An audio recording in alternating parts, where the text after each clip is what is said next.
खुदावंद मसीह यस्सु में मेरे अजीजों, मैं प्रभु यीशु मसीह के जिंदा मुबारक नाम में आपको सलाम अर्ज करता हूँ। आज की इबादत में आपको वेलकम कहता हूँ। मेरी दुआएं हमेशा आपके साथ हैं और मैं आपका भी बहुत शुक्रगुजार हूँ, आप मेरे लिए दुआ करते हैं। आज की इस अच्छी संगति के लिए, इस आत्मिक सहभागिता के लिए परमेश्वर का धन्यवाद करते हैं। और आज जो सीखने के लिए है हमारे सबोपदेशक की पुस्तक 12 अध्याय और 13 पद, एक ही आयत है, the book of Ecclesiastes and last chapter, chapter 12 and verse 13। वाइस की किताब 12वां बाब 13वीं आयत, सबोपदेशक 12 अध्याय 13वीं आयत। सुनिए आप, और मैं आपकी सुविधा के लिए हिंदी में पढ़ रहा हूं। यहां क्या लिखा है? सब कुछ सुना गया, अंत की बात यह है कि परमेश्वर का भय मान और उसकी आज्ञाओं का पालन कर, क्योंकि मनुष्य का संपूर्ण कर्तव्य यही है। इस पद पर हम आज मनन करेंगे। आइए प्रार्थना करें। खुदावन हमारे प्यारे आसमानी बाप, हम तेरे कदमों पर हैं। तेरी मुबारक आवाज को जो जिंदा मुबारक कलाम से निकलकर आती है सुनना चाहते हैं। प्यारे बाप आसमानी, हम में से हर एक को पाक रूह का मसा अता फरमा कि खुदावन हम तेरे कलाम को सुने, समझे, सीखें, अपनी जिंदगियों में इसको जगह दे। और होने दे बाप ये वचन रूपी बीज जब हमारे दिल की जमीन पर गिरे बहुत सा फल लाए और तेरी महिमा का कारण बने। पिता परमेश्वर, जब हम तेरे मजबे पर से उठकर जाएं, बहुत सी बरकतें लेकर जाएं। आसमानी बाप, हमारे चारों तरफ अपने पाक फरिश्तों की सेना का बाड़ा बांधना कि शैतान किसी भी तरह से दखल अंदाजी ना कर सके। हर तरह से अपने आप को तेरी अधीनता में सौंप देते हैं पिता परमेश्वर। और ये प्रार्थना तेरे प्यारे पुत्र अपने उद्धार करता प्रभु यीशु मसीह के जिंदा मुबारक नाम के वसीले से मांगते हैं। सुन और कबूल कर ले, आमीन। एक बार फिर परमेश्वर का धन्यवाद करते हैं अच्छी संगति के लिए। अजीजों, आज जो ये सबोपदेशक की पुस्तक के 12वें अध्याय के 13वें पद को सामने रखा गया है, हम इस पर थोड़ी देर मनन करेंगे। सुलेमान कह रहा है कि सब कुछ सुना गया। भाई क्या सुना है? क्या सुना? सुलेमान ने सुनाया है कुछ। इस सबोपदेशक की पुस्तक में बहुत कुछ सुनाया, बहुत कुछ बताया, बहुत सारी इंफॉर्मेशन दी है। और उसके बाद कंक्लूड उसने 13वीं आयत में किया है कि मनुष्य का संपूर्ण कर्तव्य यह है कि वो परमेश्वर का भय माने, उसकी आज्ञाओं का पालन करे। ये उसने निचोड़ निकाला सारी बातों का है। वो कहता है, इंग्लिश वर्जन में भी पढ़ देता हूं, let us hear the conclusion of the whole matter. For God and keep his fear God and keep his commandments, for this is the whole duty of man। एक बार फिर पढ़ देता हूं, let us hear the conclusion of the whole matter, fear God, परमेश्वर का भय मान, and keep his commandments, for this is the whole duty of man। आदमी का काम यह है, संपूर्ण कर्तव्य यह है कि वो परमेश्वर का भय माने और उसकी आज्ञाओं पर चले। लेकिन उससे पहले कहता सब कुछ सुना गया। सब कुछ सुना गया। क्या सुना गया? ये राजा सुलेमान तहकीकात कर रहा है जिंदगी के बारे में। जिंदगी दुनिया में इंसान गुजर करता है, बसर करता है, मेहनत करता है, परिश्रम करता है, बहुत कुछ करता है, बहुत कुछ सोचता है, बहुत कुछ योजनाएं बनाता है, बहुत सारी बातें जिसका वर्णन अभी नहीं कर सकते। लेकिन सुलेमान इस नतीजे पर पहुंचा कि इंसान को क्या हासिल होता है। क्या हासिल होता है? मेहनत करता है, कमाई करता है, जिंदगी भर काम करता है, फिर दुनिया से चला जाता है और अपने परिश्रम का सारा फल, रिजल्ट दूसरों के लिए छोड़ जाता है। हम बात कर सकते हैं, यहाँ पे जवाब दे सकते हैं सुलेमान को कि सर ये दूसरे नहीं है जिसके लिए हम सब कुछ कर रहे हैं, हमारे अपने हैं। मेरा परिवार है, मेरे बच्चे हैं, ये सब कुछ मेरा है, ये मेरे अजीज हैं, ये हमारे लख्ते जिगर हैं, दिल के टुकड़े हैं, वगैरह वगैरह बहुत कुछ। लेकिन सुलेमान कुछ और आगे जाकर सोचता है वो कहता है हासिल क्या है इससे, मिल क्या रहा है, क्या इससे हमेशा की जिंदगी मिल रही है, इससे जिसको हम इटर्नल लाइफ कहते हैं क्या वो हासिल हो रहा है, उद्धार भी हम जिसको कहते हैं क्या वो मिल रहा है हमको। क्योंकि सारा काम गैर कौमें भी करती हैं और जो खुदावंद मसीह यीशु को ना जानती है, ना मानती है, ना कबूल करती हैं, वो भी करती हैं। तो फिर क्या उनका हश्र और हमारा हश्र अंजाम एंड एक सा है? नहीं, ऐसा नहीं है। और सुलेमान ने 2-3 हवाले दिए। सूरज का दिया, सूरज निकलता है डूब जाता है, फिर निकलता है डूब जाता है। हवा इधर से चलती है उधर जाती है, घूम फिर के जहां से आई थी वहां पहुंच जाती है। नदियां निकलती हैं समुन्द्र में गिर जाती हैं, समुन्द्र फिर भी भरता नहीं, फिर भी नहीं भरता। और वो लिखता है कि नदियां लौटकर वापस वहीं जाती हैं जहां से निकली थी। अब कैसे, उल्टी तो न गंगा बहेगी नहीं, उल्टी नदी तो बहेगी नहीं, लेकिन उसी समंदर से ज्योग्राफिकली पॉइंट ऑफ व्यू से बादल पानी उठाएंगे और पानी उठाकर कहीं बरसेंगे और वो पानी बरस कर नदियों में जाएगा, फिर नदियां लबालब होंगी, फिर नदी बहेगी, फिर समुन्द्र में आएगी। वही सिलसिला चलता रहता है। फिर एक जगह लिखता है सुलेमान कि आंखें देखती हैं लेकिन देखकर शेर नहीं होती, तृप्त नहीं होती।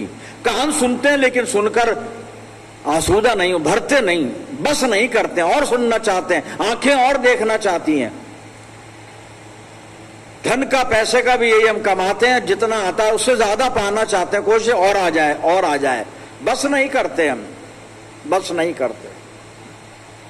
तो राजा सोच रहा है, तहकीकात कर रहा है और वो बताता है कि इंसान की सारी चाल व्यर्थ है जी, रविश जो है बातिल है। और फिर कहता है कि पूरी सृष्टि जो है वो बेकरार है, कढ़ा रही है, वो बेकरारी की कैद में है। कहता है नया कुछ नहीं है, जो बरसों पहले हुआ वही हुआ है, वही है, वही हो रहा है, वही आगे होता रहेगा। तो नया कुछ नहीं है और पुराने को कोई याद करता नहीं। और आने वाला समय, भविष्य, वो तो किसी ने नहीं देखा, ना मालूम किसी को, खुदा को मालूम है केवल।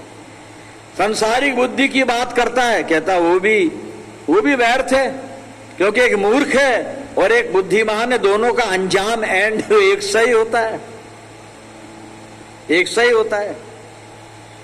बुद्धिमान मूर्खों से अच्छे हैं लेकिन फिर अंजाम तो वही है। तो राजा को बड़ी ऐसा लगता, मायूसी है, टेंशन है, दिल उसका बेचैन है उसका। लेकिन मैं आपको बताना चाहता हूं, सुलेमान राजा हमें डरा नहीं रहा है कि ये हालत है, ये कायनात सृष्टि की हालत ये है, ये दुनिया का ये उसूल, यही दस्तूर है, यही चलता रहेगा सब कुछ, और सब व्यर्थ है, बिल्कुल हकीकत बात, सब व्यर्थ है। पर वो हमें डरा नहीं रहा है, हमें निराश नहीं कर रहा है, बल्कि वो हमको ये बताना चाहता है कि इसके अलावा भी कुछ ऐसा है जो हमारे लिए बहुत आनंद का कारण हो सकता है, जो हमारे लिए एक सुरक्षा का कारण हो सकता है, जो हमारे लिए आशीष का कारण हो सकता है, जो हमारे लिए फायदेमंद हो सकता है, महत्वपूर्ण हो सकता है, और हमें हमेशा की जिंदगी तक ले जा सकता है, हमें परमेश्वर की संगति में कायम रख सकता है। तो वो कहता है कि बस अब मैसेज उसका इतना सा है, परमेश्वर का भय मान, उसकी आज्ञाओं का पालन कर। भाई क्यों माने उसका भय और क्यों हम उसकी आज्ञा का पालन करें? भाई इसलिए करें, वो 14वें पद में, सबोपदेशक 12 अध्याय और 14वें पद में कुछ बता रहा है, और वो कहता है क्योंकि खुदा हर एक फेल को, हर एक काम को, हर एक पोशीदा चीज को, हर छुपी हुई चीज को, गुप्त बातों को, चाहे वो भली हो चाहे बुरी हो, वो अदालत में लाएगा, न्याय किया जाएगा, न्याय किया जाएगा हर बात का, हमारे हर काम का, चाहे हमने छुप कर किए, चाहे हमने सबके सामने की है बातें, चाहे हमने किसी के पीठ पीछे किसी की बुराई की या मुंह के सामने किसी को बुरा कहा, हर चीज का परमेश्वर न्याय करेगा। तो उस न्याय की सजा, उसके दंड से बचाना चाहता है राजा हमें। तो इसलिए वो सलाह दे रहा, परमेश्वर का भय मान और उसकी आज्ञाओं का पालन कर। अच्छा, सलाह इसकी नहीं है, सलाह ये नहीं दे रहा है, दरअसल में सलाह वचन में से इसको मिली है। पाक कलाम इसने पढ़ा है, तौरेत इसने पढ़ा है, पेंटाट्यूक पंच ग्रंथ भी कहते हैं, वो पढ़ा है। और मैं कुछ हवाले आपके सामने पढ़ूंगा, व्यवस्था विवरण और 6 अध्याय और इसका दूसरा पद सुनिए।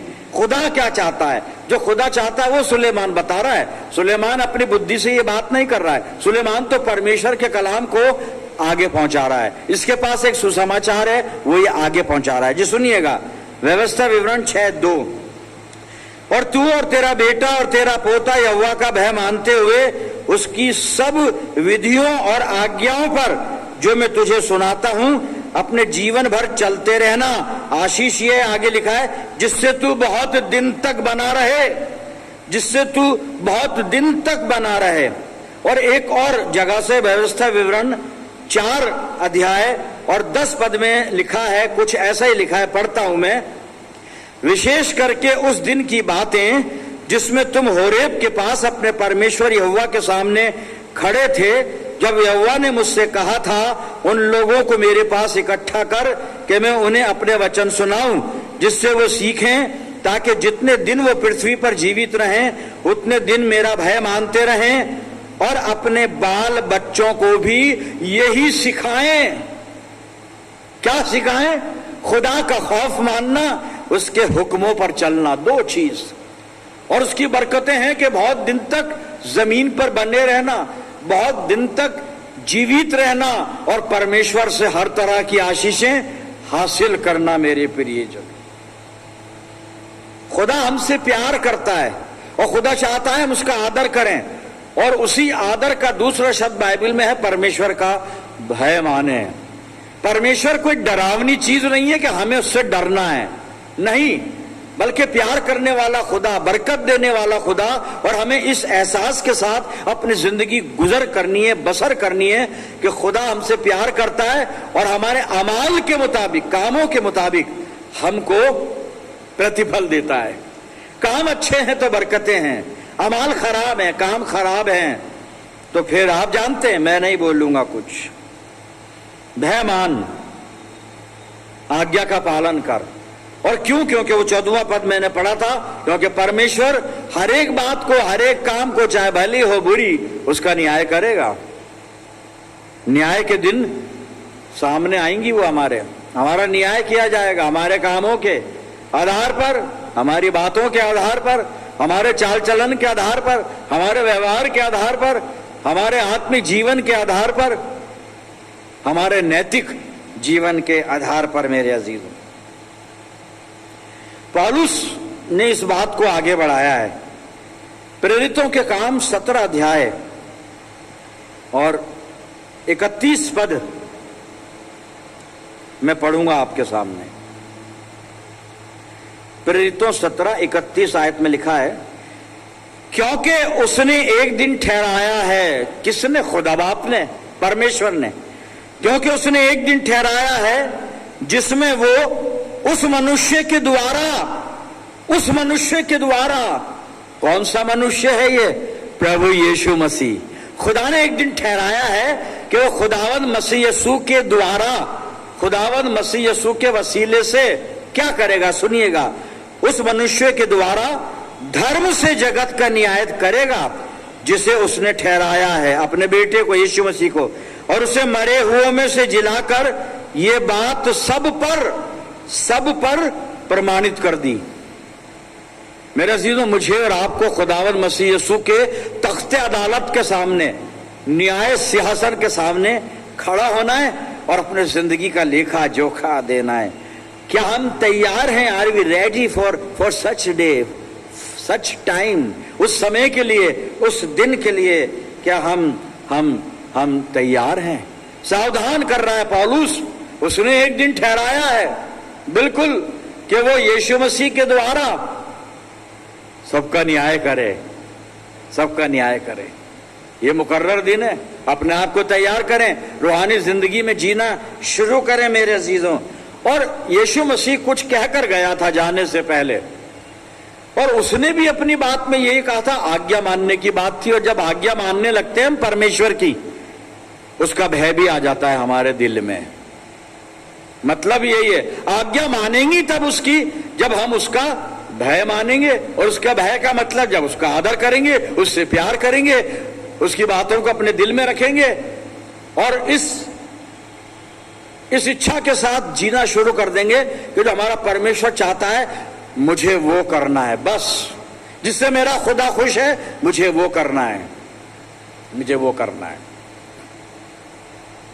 जी आखिरी हवाला फिर प्रार्थना करेंगे, यीशु मसीह से बात करते हैं और यूहन्ना रचित सुसमाचार और उसका 15 अध्याय 10 से 12 आयत सुनिएगा। यीशु मसीह कुछ कह रहा है,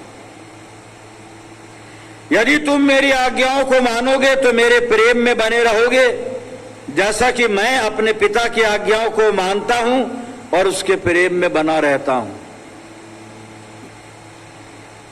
मैंने ये बातें तुमसे इसलिए कही हैं कि मेरा आनंद तुम में बना रहे और तुम्हारा आनंद पूरा हो जाए। 12वां पद सुनिए, मेरी आज्ञा ये है, अब आज्ञा क्या है उसकी, कि जैसा मैंने तुमसे प्रेम रखा वैसा ही तुम भी एक दूसरे से प्रेम रखो। यह आज्ञा है हमारे खुदावंद मसीह यीशु। और जब हम प्यार करते हैं ना, इस सबसे बड़ा कहना, सबसे बड़ी आज्ञा है परमेश्वर की, प्रेम, खुदा से प्यार कर सारे मन, सारे प्राण, सारी बुद्धि से, अपने पड़ोसी से प्यार कर। बस 2 आज्ञाओं में सारी आज्ञाएं आ गई, 10 आज्ञाएं पूरी हो गई साहब। पड़ोसी से प्यार कर रहे हैं, चोरी भी नहीं करेंगे। पड़ोसी से प्यार कर रहे हैं, झूठी गवाही भी नहीं देंगे। पड़ोसी से प्यार कर रहे हैं, किसी की हत्या भी नहीं करेंगे। खुदा से प्यार कर रहे हैं, उसकी आज्ञाओं को मान के माता पिता का आदर करेंगे। खुदा से प्यार कर रहे हैं तो हम आइडल वर्शिप नहीं करेंगे। खुदा से प्यार कर रहे हैं, सबत के दिन को पवित्र मानेंगे। बस 2 आज्ञाओं में सब आ गया, सब कुछ आ गया। खुदा करे हम यीशु मसीह की आज्ञाओं का पालन करते हुए तैयार हो जाएं उस दिन के लिए जब परमेश्वर हमारे सब कामों का, चाहे भले हों बुरे हों, उनका न्याय करेगा।